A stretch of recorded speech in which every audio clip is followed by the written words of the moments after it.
बच्चे को 3.5 साल से लेके 8 साल तक हम म्यूनिसिपल कॉर्पोरेशन के गार्डन में ही पढ़ाते हैं। ऐसा तो बहनों के बीच तो बातचीत हुई होगी, क्योंकि हमारी बहनों की संख्या ज़्यादा है। वैसे भाइयों भी है ग्रुप में, लेकिन बहनें ज़्यादा एक्टिव है। तो हमने वहाँ पे गुरुकुल का कोशिश भी किया था 2 साल एक जगह पे कोशिश किया, लेकिन हमारा कोई डेडिकेटेड ऐसा ना जैसे व्यक्ति हमको नहीं मिले जो डेडिकेटेडली वहाँ पे रह के काम कर सके। हम सब पार्ट टाइम थे, तो मैनेज नहीं कर पा रहे थे। तो इसकी वजह से हमारे पास 8 साल के बाद क्या उसका ऑप्शन नहीं था ऐसा। तो हम सब जगह पे ढूंढ रहे थे, तो किसी ने ये शिविर के बारे में बताया, तो उसके लिए हम यहाँ पे आए और ये जान के यहाँ का परिसर देख के जो हमारी कल्पना थी, हम जैसा एजुकेशन बच्चों को 8 साल के आगे देना चाहते थे, तो बिल्कुल वैसा ही और उससे कहीं ज्यादा आगे की सोच वाला ये सेंटर हमें मिला है यहाँ पे।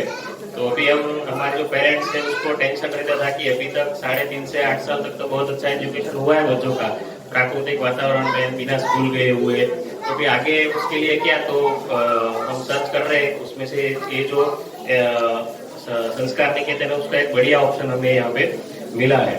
तो पूरा वातावरण देख के हमको बहुत आनंद है और हम वहाँ पे कॉन्फिडेंटली जाके दूसरे पेरेंट्स को भी बता पाएंगे कि जैसी संकल्पना से हम गुरुकुल शुरू करना चाहते थे, तो वो सब हमारे भी आगे 22 साल से संकल्पना करके एस्टेब्लिश करके लोग चला रहे हैं। तो हमारे लिए तो बहुत ही आसान है।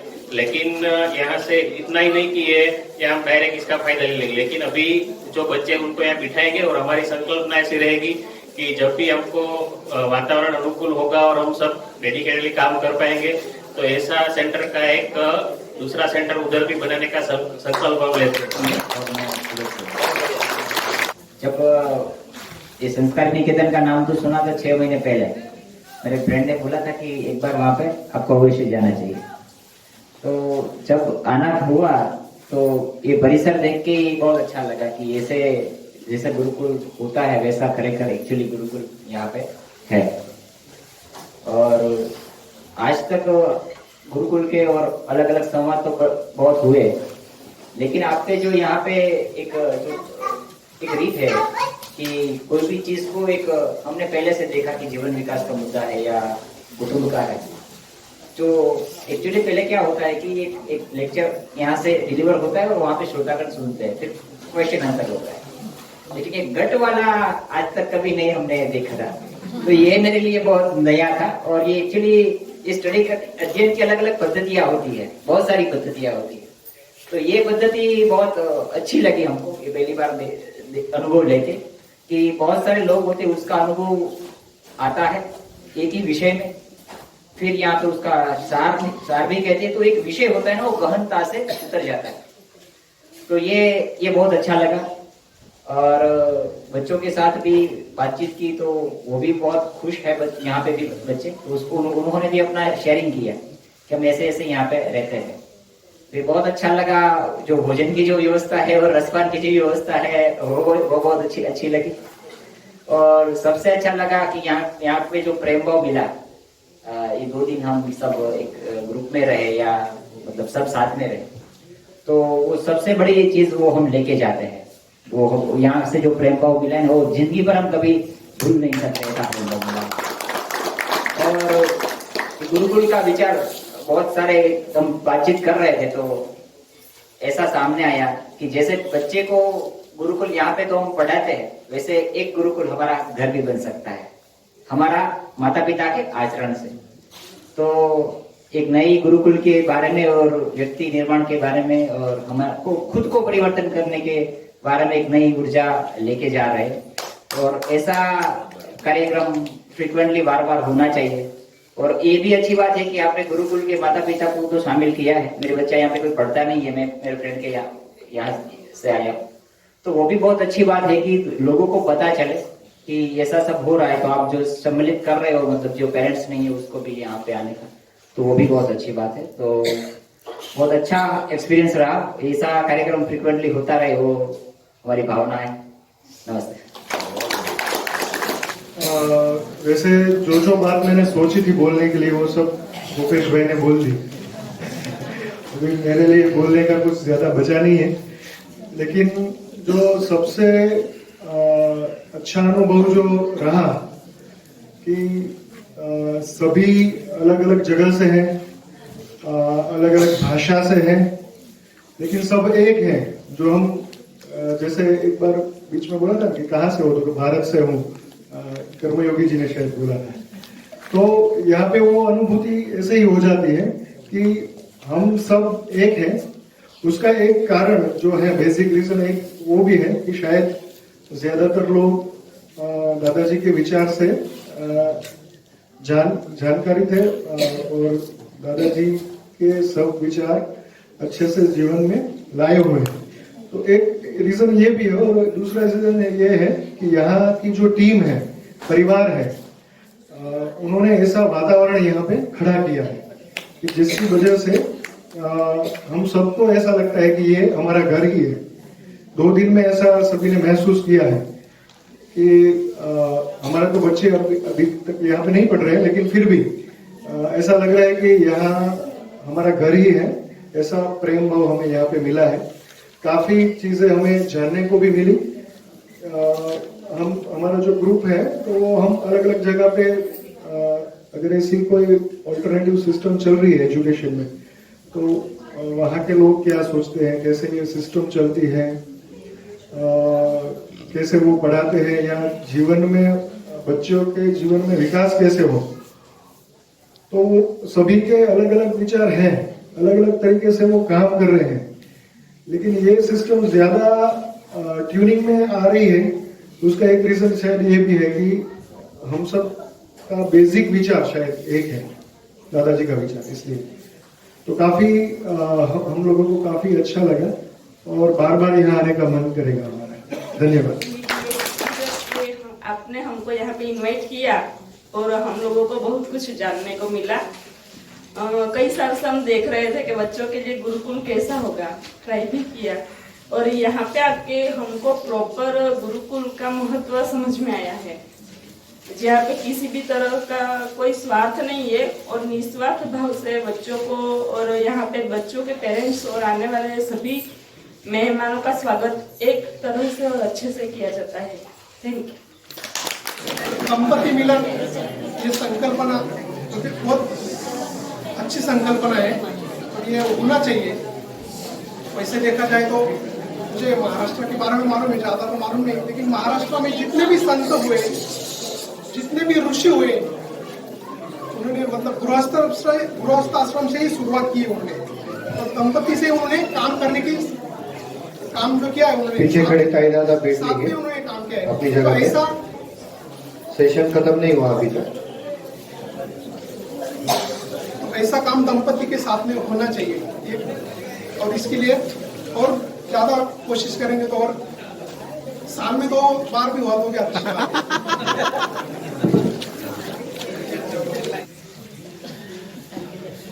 बहुत आनंद हुआ। हिंदी हम तेलंगाना वाले हिंदी कम बात करते हैं। बीच बीच में बोलो, थोड़ा थोड़ा बोलो बीच में। पहला संस्कार निकेतन के बारे में सुना और हमारा दोस्त के साथ आया, देखा मेरे बेटी को यहाँ इसमें बिठाया, स्कूल में वो पढ़ रहे। क्या नाम है?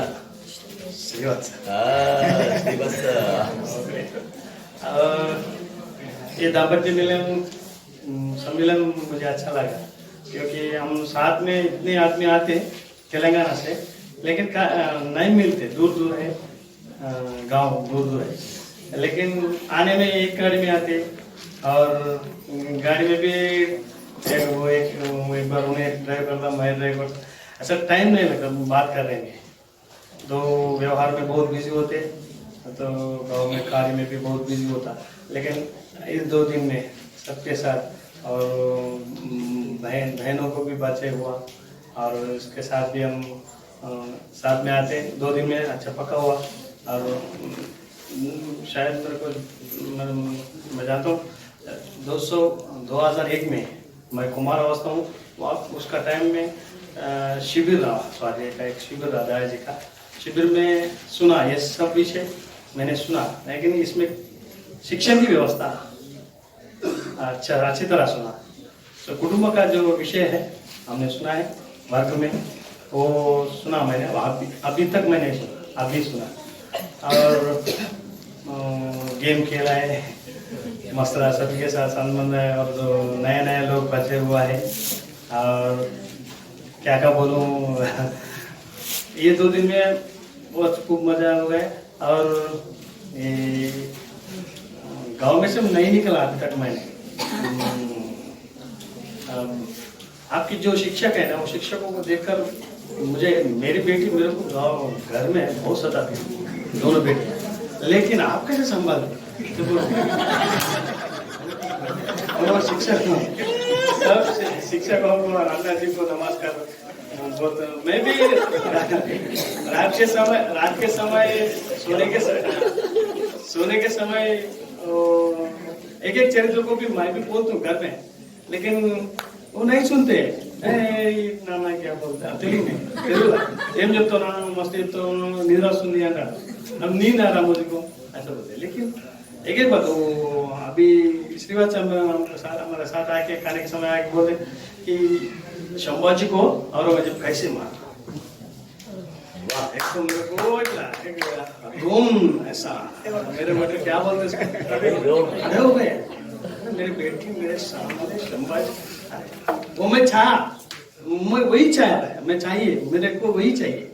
तो हमारे संस्कृति है, संस्कृति के बारे में पिता बोलने से वो बच्चे नहीं सुनते, गुरुकुल शिक्षा में ही वो सुनते हैं। ये 2 दिन अच्छा हुआ, मेरे को आनंद हुआ, बार बार हम आते। हमारा जो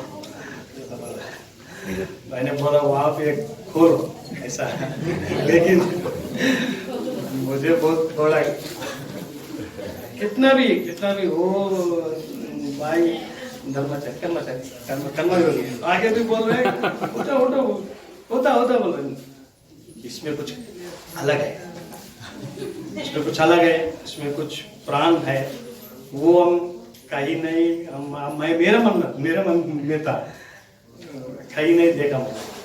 जो प्राण है वो अन्ना है, सब है। इसलिए 10वीं कक्षा तक, और मेरे अगले बेटे भी स्कूल में पढ़ेगी।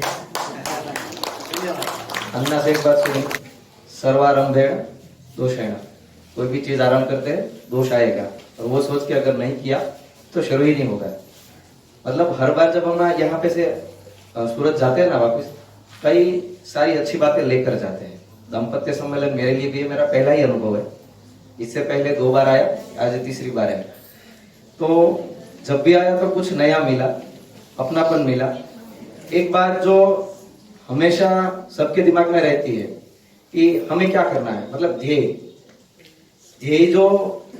वाली जो बात है ना, सब पैसे को या अग्रिमता हम किसको देते हैं, उसको हम ध्येय समझ लेते हैं। अग्रिमता अगर ईश्वर को दिया जाए, अग्रिमता अगर संस्कार को दिया जाए, जैसे संस्कार निकेतन सब में डाल रही है धीरे धीरे करके, तो हमें लगता है कि हमारे बच्चों में ही संस्कार आ रहे हैं। ऐसा नहीं, मैं ये देख पा रहा हूँ यहाँ जो भी दंपति आते होंगे, हर साल जो आते जा रहे हैं, उसमें एक ध्येय क्लियर हो रहा है। दादाजी की इच्छा की तरफ वानप्रस्थ कैसा होना चाहिए, वो ध्येयवान होना चाहिए, दिशा शून्य नहीं। मतलब अभी बहुत सारे गुरुकुल की बातें हो रही थी, जैसे हम अभी बैठे थे, तो उसके लिए जो नए आचार्य खड़े होने वाले हैं, तो उसको भी सीखने के लिए कोई मौका चाहिए, कोई माहौल चाहिए। तो संस्कार निकेतन हमें ये बहुत सरलता से दे रहा है। हमें ध्येयवान बनना है, दूसरों को भी समझना है, दूसरों को साथ लेके चलना है। तो दाम्पत्य सम्मेलन में ये बात धीरे धीरे दृढ़ हो गई कि जो जैसा भी है, जहां से भी है, उसका स्वीकार करना है। यहाँ हमने देखा, प्रैक्टिकल अनुभव किया कि भाषा हमें एक दूसरे से मिलने के लिए, एक दूसरे में प्यार बांटने से रोक नहीं सकती है। मतलब हमारा जो ध्येय है वो आपस में एक हो जाए तो। और आखिरी बात, जो अभी बात हो रही थी कि पुरानी बातों में बहुत सारे गुरुकुल थे, और नाना ने बीच में कहा कि वो बातें छोड़ो, अभी आगे क्या करना है वो सोचो। तो मैं ये सोच पा रहा हूँ या देख पा रहा हूँ कि यहाँ बैठे हम में, सब में धीरे धीरे करके हम वानप्रस्थ के बाद, मतलब 51 वन तरफ की जो हमारा गमन वाली जो उम्र होती है ना, दादाजी बोलते हैं 51, 52 वन वाला जो उम्र होता है, मतलब वो वन की तरफ जाना है। क्योंकि हमेशा हम अपना सब कुछ पकड़ के नहीं बैठ सकते, तो उसकी तैयारी कहाँ से होती है, हमारे बचपन से। मान लो हमारे लिए संस्कार निकेतन नहीं था, हम जो बैठे हैं उसमें से, बराबर, हम ऐसे कोई संस्कार निकेतन में शायद नहीं पढ़े, तो कोई ना कोई विचारधारा से जुड़े थे, और आज हमें वो विचार अच्छा लगता है, ऐसा माहौल पसंद है, तो हम इधर है। अभी हमारे लिए आगे का प्लेटफॉर्म मैं देख पा रहा हूँ कि धीरे धीरे रेडी हो रहा है कि हमारी वानप्रस्थ की उम्र में हमारे पास एक ध्येय होगा और हम उसमें समर्पित भाव से कार्य कर सकेंगे। इसके लिए हम संस्कार निकेतन के आभारी हैं। आपण म्हणजे इथे येण्या अगोदर आपलं साधारण आपल्याला काय वाटतं का बा आपला मुलगा चांगल्या शाळेत शिकावा, चांगला मोठा व्हावा, चांगल्या ठिकाणी हे व्हावं असं वाटतं आपल्या प्रत्येकाला. पण इथं आल्यानंतर आता आम्ही जेव्हा ग्रुप डिस्कशनला बसलो त्यावेळेस असं लक्षात म्हणजे असं वाटलं की एक ध्येय त्याच्या जीवनात असलं पाहिजे. ते ध्येयापर्यंत आपल्याला घेऊन जाण्यासाठी पाठशाळा आपल्याला व्यवस्थित मार्गदर्शन करते. आणि ज्यावेळेस आपण दाम्पत्य मिलन मध्ये एकत्र आलो तर त्यावेळेस आपलं पण घरात तसं झालं पाहिजे वागणं. काही गोष्टी आपण त्याला सांगतोय तर त्या आपण पहिले केल्या पाहिजे आणि मग त्याला हे केलं पाहिजे. मराठी भाषेत हिंदी हमारा तेलंगाना, और जब मैं स्कूल के बारे में पहचान लिया, मालूम नहीं था पहले मेरे बच्चे को आज 10 साल से सोचता हूँ कि मेरे को गुरुकुल में डालना था बोल के ऐसा सोच रहा था, मगर कहाँ स्कूल नहीं मिली थी पहले. फिर जब यहाँ परिचय हुआ विष्णु भाई से बात करने के बाद तुम पहले आओ और देखो बोल के बोले, तो मैं बोला पहले मेरे को मालूम है स्कूल के बारे में बोल के मैं बच्चे को डाला. और घर को मेरे को पिताजी को, हमारा बड़ा परिवार है, 20 जन रहते घर में, सबको संभाल के स्कूल में डालने की मेरे को तकलीफ बहुत हुई. क्यों बोल दो, आज का एजुकेशन और गुरुकुल का एजुकेशन अलग है, यानी कि रोटी के वास्ते बाहर चल रहा है. तो उनको मैं सबको समझा के, बच्चे को भी समझाया कि मैं तेरे को ज्यादा नहीं 3 महीने डालता हूँ, 3 महीने डाल के फिर मैं तेरे को वापस दीपावली के दिन वापस लेके जा, ऐसा समझाया था उसको. और जब मैं बच्चे को डाला जुलाई 20 तारीख लास्ट मैच एडमिशन हुआ, उसके बाद कोई नहीं हुई. डालने के बाद मैं जब बच्चे को लेके गया दीपावली के घर को, तो उन्हें क्या बोल रहा, मैं और 1 साल रह दूंगा. पहले 3 महीने रह तुम बोला, बाद में 1 साल रह दूंगा. आज 2 दिन से बात कर रहे, उससे संपर्क में है ना बच्चे के साथ. पिताजी छोटा भाई है ना अपना पेनू, उसको भी यहीं लाएंगे. बात कुछ नहीं है, ऐसा बोल रहा. यानी कि हिंदी नहीं आती है, मराठी आती है. और ये तेलंगाना जो है यहाँ से 900 किलोमीटर है हमारा गांव. ये आईलीवर की है, ये हमारे जो भाई है निजामात के. मैं एजेंसी में उधर रहता हूँ, कम ज्यादा 800-900 किलोमीटर यहाँ से. मगर अभी उनका जो थोड़ा जो परिवर्तन हुआ ना, वैसा ही परिवर्तन हो रहा है यानी कि हो गया, वही अच्छा है. एक ही दफे अगर परिवर्तन होगा तो वो नहीं टिकेगा. मेरा बच्चे का परिवर्तन छोटा से अभी मेरे भाई को भी ला तुम बोल के बोल रहा, वो मेरे को बहुत गर्व की बात लगी ये गुरुकुल में, फर्स्ट बात. और दूसरी बात मेरा ये होगा ऐसे, दूसरा क्या है, वो तो अभी तेलंगाना में 2 स्कूल है, यानी कि मैं समझ के बोल रहा हूँ, स्कूल है और दूसरी क्या है बोलते हो, डिस्टेंस स्कूल है. यानी कि उन्हें 15 दिन को जाने के बाद 15 दिन को स्कूल को जाता है. मैं भी डिस्टेंस में पढ़ा क्योंकि घर की परिस्थिति के हिसाब से, मगर सर्टिफिकेट तो होना है. उन्हें 15 दिन को जाके सर्टिफिकेट दे सकता है, तो अपन दिन रात अपन उनके बच्चे के साथ रह के अपन क्यों नहीं सर्टिफिकेट दे सकते. ऐसा मेरा क्वेश्चन है, उसका आंसर वही बता. मैं मेरा अनुभव बताता हूँ. मैं 2000 से परिवार में जुड़ा हुआ हूँ, अपने परिवार में. और हमारे यहाँ 16-17 साल हमने काम किया. और हमारे एरिया में जो अभी हमारा आदिवासी एरिया है, साबरकांठा डिस्ट्रिक्ट है, तो वहाँ जो अभी बहुत बड़ा जो आदिवासी एरिया में जो गलत हो रहा है, तो मैं हमारे गांव में घूमते थे, वो संस्कार निकेतन का अनुभव क्या है वो मैं थोड़ा करने वाला हूँ. तो एक बार क्या हुआ, हमारे गांव से बाजू में 1 किलोमीटर हमारा गांव है साबुत करके. वहाँ जो हमारे परिवार के भाई क्रिश्चियन बन गए हैं, अभी भी है, तो वहाँ में 2 घंटे बैठे थे. वहां से इधर वो रिलेशन नहीं था 16-17 में. तो मुझे बहुत दर्द हुआ कि हमारे भाई जो क्रिश्चियन बनते हैं वो प्रयत्न करते हैं इसलिए बनते हैं, उसको भी दुख नहीं। लेकिन वहां जो एक बकरा काटा था, मैं गया था 2 घंटा उधर बैठा था उनकी मीटिंग में, हमारे गांव से बाजू में है, तो मुझे बहुत दर्द हुआ था। वो जो बकरा काटते, हमारे आदिवासियों को तो मटन भी अच्छा लगता है, तो उन्होंने ऐसी पद्धति तय की है कि इनका कैसा अच्छा लगता है तो कन्वर्ट होगा, तो उनके आते हैं, वो मटन काटते हैं और बाद में खिलाते हैं और ऐसी बातें करते हैं। तो मैंने घर पे में आया था तो मुझे खाना भी नहीं वो खाया था मैंने, और जो सत्यवती की मम्मी है उन्होंने, मैं बोला नहीं था उनसे। 1 साल पहले मैंने सुना था, वो दिगू दादाजी है, वो हमने मध्य प्रदेश में हम मिले थे, तो उन्होंने बताया था आप किधर से, तो नासिक से, तो आप क्या कर रहे हैं, तो उन्होंने थोड़ा बताया था ऐसा, तो वो तो मुझे दिमाग में था और मैं घूमता रहता था। लेकिन जो ये प्रसंग हुआ था हमारे गांव से बाजू में, तो मैं घर में आया था, मुझे ध्यान में आया कि अभी मुझे किधर जाने का है, क्योंकि हमारा आदिवासी एरिया में ऐसा खराब हो रहा है, तो उनको बदलने के लिए क्या करना पड़ेगा। ये 16-17 की बात मैं कर रहा हूँ।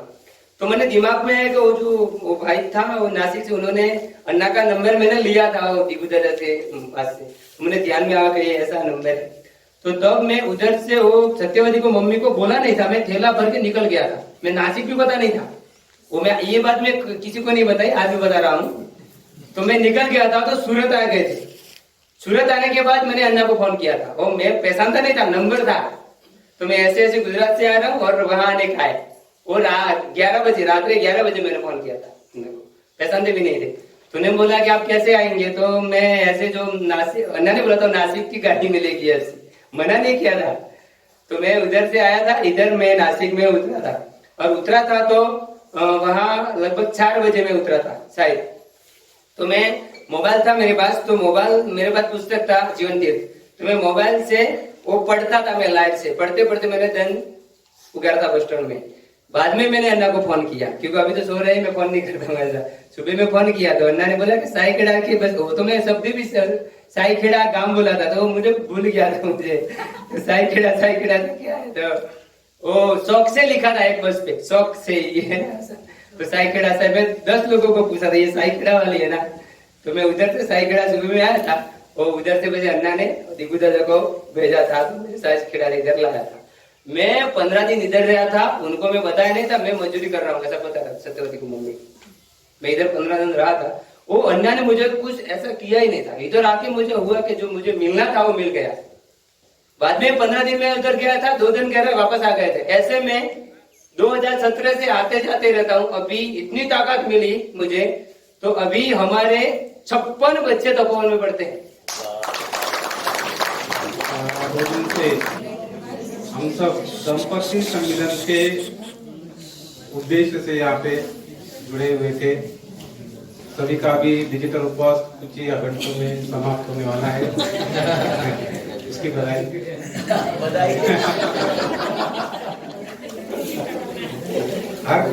अभी तो कुछ भी हो तो उसकी बधाई देते हैं।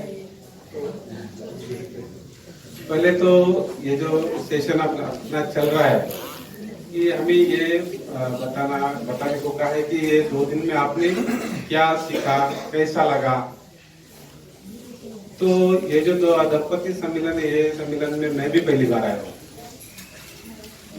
और पहले दिन से कल मानव विकास के बारे में यहाँ पे चर्चा हुई। मानव विकास क्यों चाहिए, क्यों होना चाहिए, उसके बाद में कुटुंब व्यवस्था, उसके बारे में चर्चा हुई। हम सब ग्रुप में बैठे, अलग अलग ग्रुप के लीडरों ने वो सब आपस में चर्चा की, बातें की, और उसका सार निकाला कि हमारा भी कुटुंब कैसा होना चाहिए। उसके बाद में आज ये जो गुरुकुल शिक्षण पद्धति है, उसके बारे में हम सब सुबह से जान रहे, और सब 2-3 दिन का अगर हम सार निकाले तो देखो, ऐसा तो कोई 2 दिन डिजिटल उपवास करके ये सब हम सभी को सीखने को नहीं मिलता अगर यहाँ नहीं आते। तो ये 2 दिन हम घर पे रह के मौज मजे करते, कुछ अपना काम धंधा करते, और मानव विकास क्या है, कुटुंब व्यवस्था कैसी होनी चाहिए, गुरुकुल अध्ययन अध्यापन पद्धति क्या है, कैसे काम करती है, उसका देखो हमारे घर में हम एक बच्चा हो ना तो उसे भी सब ठीक से संभाल नहीं पाते। हम लोग क्या करते हैं, स्कूल में जाओ, गुरुकुल में डाल दो। देखो इन भाइयों को अभी थोड़ी देर पहले पहचान जो दी इन्होंने गुरुकुल के सभी अध्यापकों को, तो उन्हें हमें सबको थैंक बोलना चाहिए कि हमारे जैसे कितने सारे पेरेंट ने अपनी जिम्मेदारियां उन पे थोप दी है और हम घर पे आराम से जिंदगी गुजार रहे हैं। बराबर है ना? तो कितना बड़ा काम कर रहे हो ये लोग। तो ऐसा बड़ा काम करने के लिए बड़ा दिल और बड़ी लगन भी चाहिए, और ऐसी लगन डिवोशनली जो करते हैं वहीं पे ऐसा काम हो सकता है। घर में हमारे से एक दो बच्चे भी संभाले नहीं जाते, तो इतने सारे बच्चों को एक साथ जोड़े रखना, इतने परिवारों को जोड़े रखना, उनमें उनके प्रति विश्वास जगाना और एक ध्येय से काम पिछले 22-23 सालों से ये जो टीम कर रही है, तो ये जो 2 दिन में हमने इनको बहुत करीब से जाना, ऐसा मुझे लगता है। अगर तो ये जो 2 दिन थे, ये 2 दिन हमारे जीवन में जो नए इस साल ही आए खाली, तो उनको ऐसा लगेगा कि ये जो 2 दिन हम यहाँ पे रुके, यहाँ का अनुभव लिया, ये उनको अनेकों दिनों तक स्मरण में रहेगा। जैसे अभी भाई ने बताया, तो 16-17 में से जुड़ गए तो अभी तक जुड़े हुए हैं, और उनको वो दिन भी अभी तक याद है जब पहली बार यहाँ पे आए थे। तो वैसे जो दंपत्ति अभी पहली बार यहाँ पे आए इस शिविर में, तो उनको भी अनेकों वर्षों तक ये जो 2 दिन है वो भूलेंगे नहीं वो। और इस तरह ये जो 2 दिन हमारे जीवन में कुछ परिवर्तन लाने के कोशिश आप सभी ने की, इसलिए मैं संस्कार निकेतन टीम का बहुत दिल से आभार व्यक्त करता हूँ।